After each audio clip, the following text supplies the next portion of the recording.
Hello जय हिंद dear India student और welcome to our YouTube channel Apex Study Hub. मेरा नाम है अमन कुमार। तो इस वीडियो के अंदर हम ये बात कर रहे हो कि आपने एनडीए के एग्जाम में इंग्लिश के पोर्शन में 150 प्लस का स्कोर कैसे कर सकते हैं। अब यहाँ पर इंग्लिश को लेकर कई सारे र्यूमर आपके अंदर रहते हैं कि पहला ये कि जिनकी इंग्लिश अच्छी है उनकी पहले से अच्छी होगी, मैं यहाँ पर इंप्रूव नहीं कर सकता 2-3 महीने की तैयारी के अंदर। लेकिन ये सारे र्यूमर्स हैं, आप अपनी इंग्लिश को इंप्रूव कर सकते हैं और इंग्लिश में 150 तक का स्कोर कर सकते हैं। इंग्लिश यहाँ पर आपकी 200 मार्क्स की आती है एनडीए के एग्जाम के अंदर, जहाँ पर आप 150 का स्कोर आराम से कर सकते हैं। बस आपके लिए एक तरीका समझना होगा कि कैसे आपको तैयारी करनी है, किन चीज़ों को पढ़ना है और किस तरह से पढ़ना है। अब यहाँ पर प्रॉपर वे में जब आपको बताऊंगा कैसे पढ़ना है और क्या पढ़ना है, कौन सी बुक होंगी आपके पास और क्या क्या चीज़ें आ रही हैं, इनको पढ़ना कैसे है। आप एक पुअर स्टूडेंट भी हैं इंग्लिश के अंदर, तब भी आप 100 का स्कोर आराम से कर सकते हैं। और आप एक एवरेज या प्रो स्टूडेंट है तो आप 150 तक का स्कोर बहुत आराम से कर लेंगे। तो यहाँ पर हम कुछ चीज़ों को देख के चलते हैं कि हमारे पास 3 तरह की चीज़ें देखने को मिलती हैं इंग्लिश के अंदर। सबसे पहला हमारे को क्या मिलता है, वोकैब और ईडियम फ्रेज को अगर हम देखें तो इनको हम एक कैटेगरी के अंदर डाल सकते हैं। क्या? सबसे पहला कि वोकैब और ईडियम फ्रेज आती है हमारे अंदर रट्टा के अंदर, यानी ज़्यादातर हम क्या करते हैं, इसका रट्टा मारते हैं। ठीक है, समझ में आ गया। दूसरा अगर हम बात करें स्पॉटिंग एरर की, अगर हम बात करते हैं तो स्पॉटिंग एरर में हम क्या अप्लाई कर रहे होते हैं, रूल्स। यहाँ पर क्या अप्लाई करते हैं हम, रूल्स। कॉम्प्रीहेंशन और यहाँ बात करें सेंटेंस अरेंजमेंट की तो इसके अंदर अप्लाई करते हैं हम लॉजिक। समझ में आ रहा है? यानी हम क्या करते हैं, 3 तरह की चीज़ें करते हैं इंग्लिश की प्रिपरेशन के अंदर। सबसे पहला वोकैब और ईडियम फ्रेज में हम रट्टा लगाते हैं। उसके बाद हम बात करें कॉम्प्रीहेंशन की, यानी स्पॉटिंग एरर की बात करें तो वहाँ पर हम रूल्स अप्लाई करते हैं, यानी ग्रामर के जो रूल्स हैं वो सारे रूल्स इसके अंदर अप्लाई कर रहे होते हैं। वो रूल्स हमें मेमोराइज होने चाहिए। उसके बाद अगर हम बात करें कॉम्प्रीहेंशन की और सेंटेंस अरेंजमेंट की तो यहाँ पर हम लॉजिक्स को अप्लाई करते हैं, लॉजिक्स को देखते हैं, क्योंकि यहाँ पर ये लॉजिक ज़्यादा लगेगा, उसके बाद ये आप सॉल्व कर सकते हैं। तो करना कैसे वो समझते हैं। 3 तरह की चीज़ें मिल गई आपको, 3 तरीके से काम करना है यहाँ पर। अब सबसे पहला जो आपके पास वोकैब हो जाती है, यानी एंटोनिम्स और सिनोनिम्स हो जाते हैं, ईडियम्स और फ्रेज हो जाते हैं, तो यहाँ पर आपको समझना है कैसे करने हैं। पहले मैं ईडियम फ्रेज को अलग हटाता हूँ, वोकैब के बारे में बताता हूँ, एंटोनिम सिनोनिम्स। तो जब भी आप एंटोनिम सिनोनिम करते हो तो आपके हर साल यहाँ 10 एंटोनिम्स और 10 सिनोनिम्स आते हैं, यानी अगर हम 20 वोकैब्स बोल दें। अब हर 20 वोकैब्स के अंदर हर किसी के 4 ऑप्शन भी होते हैं। अब यहाँ पर क्या होता है, जो रिपीटेशन काफ़ी होता है। अब एनडीए के एग्जाम के अंदर रिपीटेशन कुछ इस तरह से होता है कि जो आपका पहले, यानी इस बार के मान लो एग्जाम में आपके पास एक क्वेश्चन आया जिसमें एंटोनिम्स बताना था आपको, तो उसके 4 ऑप्शन होंगे। अब अगले टाइम पे ये रिपीट हो जाएगा कि जो उसके 4 ऑप्शन थे इनमें से हो सकता है कि कोई एक वर्ड अगली बार क्वेश्चन के अंदर आ जाए। समझ रहे हो ना, जो इस बार आंसर के अंदर था, ऑप्शंस में था, वो अगली बार आपको क्वेश्चन के अंदर मिल रहा होगा। तो आपको समझना है कि इस तरह से रिपीट होता है। तो आपको क्या करना है, जब भी आप पढ़ रहे हो तो जो आपने पास्ट ईयर पेपर है यानी प्रीवियस ईयर क्वेश्चन पेपर है, तो उन सब प्रीवियस ईयर क्वेश्चन पेपर के अंदर से आपको ये करना है कि जितने भी ऑप्शन थे उसके अंदर जितने भी वर्ड थे, एंटोनिम्स और सिनोनिम्स, वो सभी याद कर लेने हैं। इसके अलावा अनअकैडमी आपके लिए लेकर आया एक बहुत ही एक्साइटिंग ऑफर, जिसमें अगर आप एनडीए, सीडीएस या एएफ कैट के लिए 1 ईयर या इससे ज़्यादा का सब्सक्रिप्शन लेते हैं तो यहाँ पर आपको मिलेगा 6 मंथ का एक्सटेंशन, यानी आप इसको एडिशनल 6 मंथ एक्सटेंड कर पाएंगे बिना किसी एक्स्ट्रा या एडिशनल चार्ज के। तो इसको आपको 15 जून तक यहाँ पर कैश करना होगा, यानी 15 जून तक अगर आप इस ऑफर में एनरोल कर लेते हैं तो यहाँ पर आपको 6 मंथ का एक्सटेंशन मिल जाएगा। एनरोल करते हुए आपको एपेक्स 10 कोड अप्लाई करना होगा जो कॉमन रहेगा। सब्सक्रिप्शन लेने के लिए आपको जाना होगा अनअकैडमी के लर्निंग ऐप पर, जहाँ पर आपको एनरोल करते हुए अप्लाई करना होगा एपेक्स 10 कोड। तो जल्दी जाइए, इसको 15 जून तक इसका सब्सक्रिप्शन ले लीजिए ताकि आपको 6 मंथ का एक्सटेंशन मिल सके। यहाँ पर आपके लिए एक इंपॉर्टेंट न्यूज़ ये है कि अनअकैडमी आपके लिए ऑर्गेनाइज कर रहा है पुणे के अंदर एक ऑफलाइन इवेंट, यानी जितने भी डिफेंस एस्पिरेंट है, चाहे आप एनडीए, सीडीएस, एएफ कैट या एसएसबी की प्रिपरेशन कर रहे हो, तो 19 जून के लिए आपके लिए वहाँ पर एक ऑफलाइन इवेंट मैनेज होने वाला है जो ऑफलाइन सेंटर में होगा। वहीं पर आप उसको ज्वाइन कर सकते हैं, जहाँ पर आपको मौका मिलेगा इंडिया के टॉप एजुकेटर से मिलने का, जहाँ पर आप उनसे डिस्कस कर सकते हैं अपना स्ट्रेटेजी प्लान और समझ सकते हैं कि कैसे आपको अपने एग्जाम की प्रिपरेशन करनी है। तो अब तक आप उन्हें ऑनलाइन सारी चीज़ें उनसे पढ़ते थे, आपको ऑफलाइन उनसे मिलने का मौका मिलेगा, तो पुणे के अंदर आप उनसे मिल सकते हैं, जिसके लिए आपको एक फॉर्म भरना होगा। डिस्क्रिप्शन बॉक्स में उस फॉर्म का लिंक दे रखा है। फॉर्म को भरते हुए आपको एपेक्स 10 कोड अप्लाई करना होगा। एपेक्स 10 कोड अप्लाई करेंगे तभी आप उस फॉर्म को फिल कर सकते हैं, देन आप उसको ज्वाइन कर सकते हैं। इसके अलावा आप सीएपीएफ के मॉक इंटरव्यूज दे सकते हैं जो 15 जून से 1 जुलाई तक दिल्ली के ऑफलाइन सेंटर में होंगे। इसके लिए भी आपको रजिस्ट्रेशन फॉर्म भरना होगा, डिस्क्रिप्शन बॉक्स में उसका लिंक दे रखा है। सेम थिंग आपको करनी होगी, अप्लाई करना होगा एपेक्स 10 कोड जब आप फॉर्म फिल कर रहे होंगे। ये इंटरव्यू कंडक्ट कराया जाएगा रिटायर्ड ऑफिसर के द्वारा। इसके साथ ही आपको इंटरव्यू की एक कॉपी मिल रही होगी, यानी वीडियोग्राफी मिल रही होगी। इसके अलावा आप उसको चेक कर सकते हैं, अपनी जो मिस्टेक्स हैं उनको दोबारा से रिफाइन कर सकते हैं। इसके साथ ही अगर आप कोटा सेंटर की बात करें तो कोटा सेंटर में आप लोग जाके ज्वाइन कर सकते हैं। कोटा में जो ऑफलाइन सेंटर है वो 2 ऑफलाइन सेंटर है, वहां पर जाके आप ज्वाइन करेंगे तो आपको स्पेशल बेनिफिट्स मिलेगा और मौका मिलेगा इंडिया के टॉप एजुकेटर से पढ़ने का, तो उसको भी ज्वाइन कर सकते हैं आप। सारे के सारे जो आपके जो एड्रेस वगैरह हैं वो सारे आपके स्क्रीन पर दिखाई दे रहे होंगे, तो इनको ज्वाइन जरूर करें जाकर। अगर आप इसके पास में हैं, उस जगह के पास में, तो आप जरूर इसका फायदा लें ताकि आप अपनी स्टडी को इंप्रूव कर सकें ऑफलाइन सेंटर से।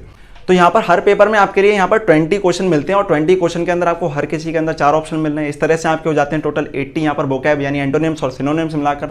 तो अगर आप देखेंगे तो अगर आपने अगर मैं करूँ 20 पेपर लगा लिए हैं पिछले साल के, अगर एक पेपर के अंदर आपको 80 वोकैब मिल रहे हैं एंटोनिम्स प्लस सिनोनिम्स, और अगर आपने 20 पेपर लगा लिए यानी 10 ईयर्स के जो प्रीवियस ईयर क्वेश्चन पेपर लगा लिए हैं तो आपके पास 1600 वर्ड तो यहीं से हो जाते हैं। देन 1600 वर्ड यहाँ पर पूरे भी नहीं होंगे क्योंकि इसके अंदर से मैंने बताया जैसा कि रिपीट होते हैं, तो ये 1600 से कम होकर करीब यहाँ पर 1200 या 1000 के पास पहुंच चुके होंगे, तो उससे आपके कुछ कम हो जाएंगे। इसके अलावा आपको और भी वर्ड्स पढ़ने हैं जिसके लिए आपको प्रेफर करनी होगी एक बुक जो है वर्ड पावर मेड इजी। अब जो वर्ड पावर मेड इजी है ये बुक है जो वोकैब के लिए आपके काम आएगी, वोकैब प्लस आपके ईडियम फ्रेज वगैरह। तो ईडियम फ्रेज में भी सेम आपको करना होगा कि ऐसे ईडियम फ्रेज जहां पर आपको कुछ दिख रहे हो कि मीनिंग वगैरह इसका ये है तो किसी और ईडियम फ्रेज का है तो वो रिपीट हो सकता है।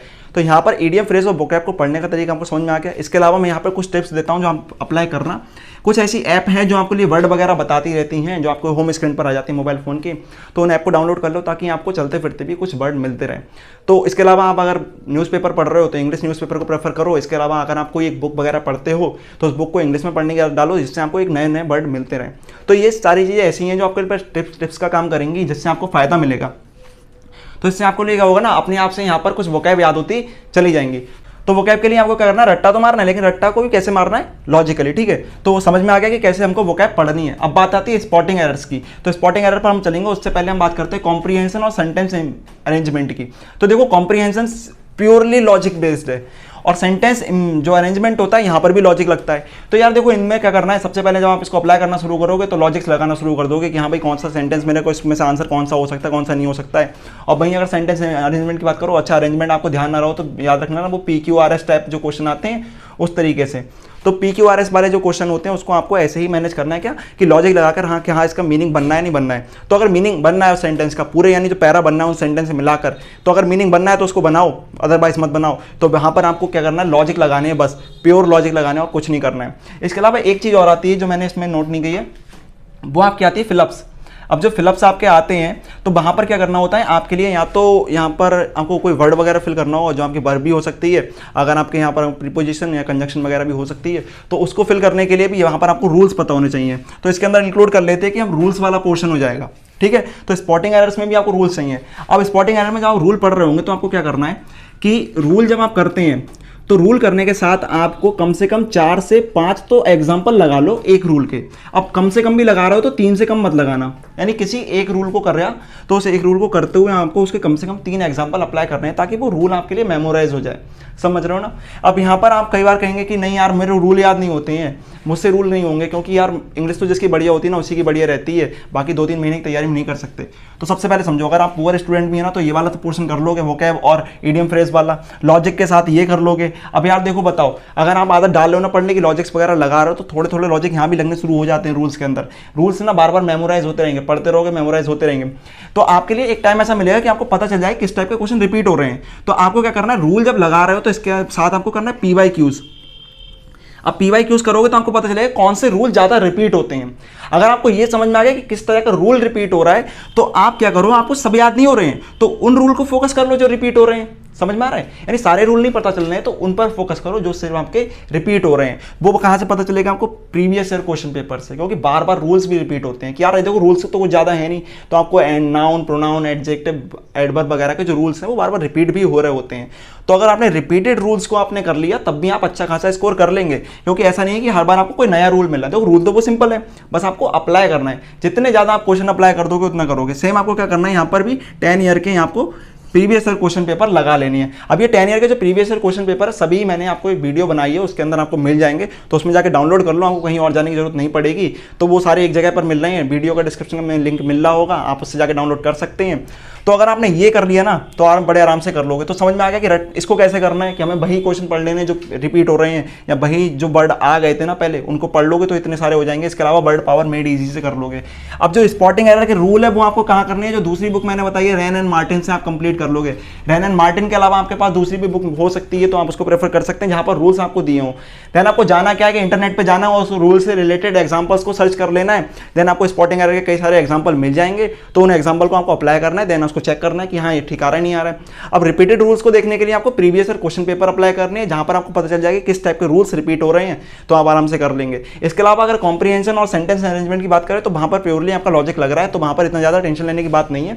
ये सबसे ईजी पोर्शन होते हैं जिसको आसानी से कोई भी कर लेता है। अगर मैं बताऊं कॉम्प्रिहेंशन में से अगर आप सिंपल सा अगर आपने थोड़े से भी लॉजिक लगा दिए ना, तो आप 10 में से 8 क्वेश्चन कर ले जाओगे। और अगर इसमें भी बात करें तो 8 से 7 से 8 क्वेश्चन आराम से कर लोगे। तो 7 से 8 और 8 से इतने 15 क्वेश्चन तो आपके इसी में हो जाते हैं, तो 60 नंबर तो आप इसमें ला सकते हो। समझ में आ रहा है? अगर आपने सही से इसको कर लिया, जहां पर आपने कोई गलती नहीं करी, क्योंकि आपने लॉजिक अगर सही से लगाना सीख लिया। अब ये सारी चीजें प्रैक्टिस पे डिपेंड करती हैं, तो आपको प्रैक्टिस करना है, पहले से मानकर नहीं चलना है कि आप नहीं कर पाओगे। तो आपको डे 1 से ये नहीं सोचना है कि मैं नहीं कर पाऊंगा। अगर डे 1 से ये सोच लिया मैं नहीं कर पाऊंगा, तो इंडिया का एग्जाम भी नहीं कर पाओगे, क्योंकि आप वॉरियर बनने वाले हो, वॉरियर नहीं बनने वाले हो। आपको गिव अप नहीं करना है। तो देन आपको क्या करना होगा, आपको अप्लाई करना है ये 7 दिन के लिए, 8 दिन के लिए, 10 दिन अप्लाई करो यार। उसके बाद देखो क्या रिजल्ट निकल रहे हैं। क्या मुझे 2-4 रूल भी याद हो रहे हैं? अगर 10 रूल भी आपको याद हो गए उसके बाद, और यहाँ पर कुछ वोकैब भी आपको याद हो गई, तो समझ लो कुछ ना कुछ तो इंप्रूव कर रहे हो ना। कुछ नहीं से तो कुछ अच्छा है, something is better than nothing. तो यहाँ पर आपको ये समझ के चलना है कि यार बिल्कुल उसको छोड़ देना, 200 मार्क्स को छोड़ देना वो गलत है। तो क्या आप उसमें से 80 ला सकते हो, उसमें 100 ला सकते हो, इतना तो कर ही सकते हो। तो 150 तक आप ऐसे ला सकते हो अगर आपने डेडिकेटेड तैयारी कर रखी है। अगर आप पुअर स्टूडेंट भी हैं इंग्लिश के अंदर, तब भी आप 100 ला रहे होंगे अगर आपने ये सारी चीजें कर ली हैं। बुक्स मैंने आपको बता दी हैं, इसके अलावा भी आप दूसरी बुक्स भी प्रेफर कर सकते हो जहां पर आपको वोकैब मिल रही हो, जहां पर आपको रूल्स मिल रहे हो। तो अगर आप ये सब करते हैं तो अच्छे से आप तैयारी कर लोगे।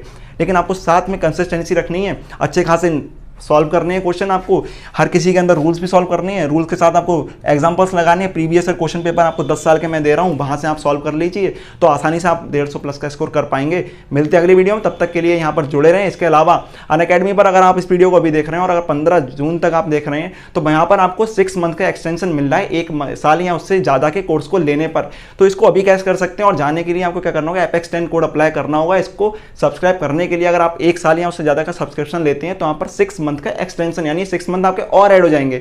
इसके अलावा जो ऑफलाइन सेंटर है आप उसको विजिट कर सकते हैं, और साथ में इस चैनल से जुड़े रह सकते हैं, क्योंकि यहाँ पर आपको मिलने बहुत सारी ऐसी वीडियो जिसमें आप अपनी जो स्टडी है उसको इंप्रूव कर सकते हैं। इसके अलावा अनअकैडमी पर मेरी साइंस की क्लास को अटेंड करना ना भूलें, जहाँ पर मैं आपको लेता हूँ साइंस की स्पेशल क्लास जो बिल्कुल फ्री होती है, जहाँ पर मैं आपको कंप्लीट कराऊंगा साइंस बहुत ही ईजी टॉपिक है, जहाँ पर आपके बहुत सारे क्वेश्चन पूछे जाते हैं और अच्छा स्कोर कर सकते हैं आप साइंस के अंदर, जैसे कि आप इंग्लिश के अंदर भी कर सकते हैं। तो मिलते हैं अगली वीडियो में, तब तक के लिए अपनी तैयारी में लगे रहें। जय हिंद एंड गुड बाय।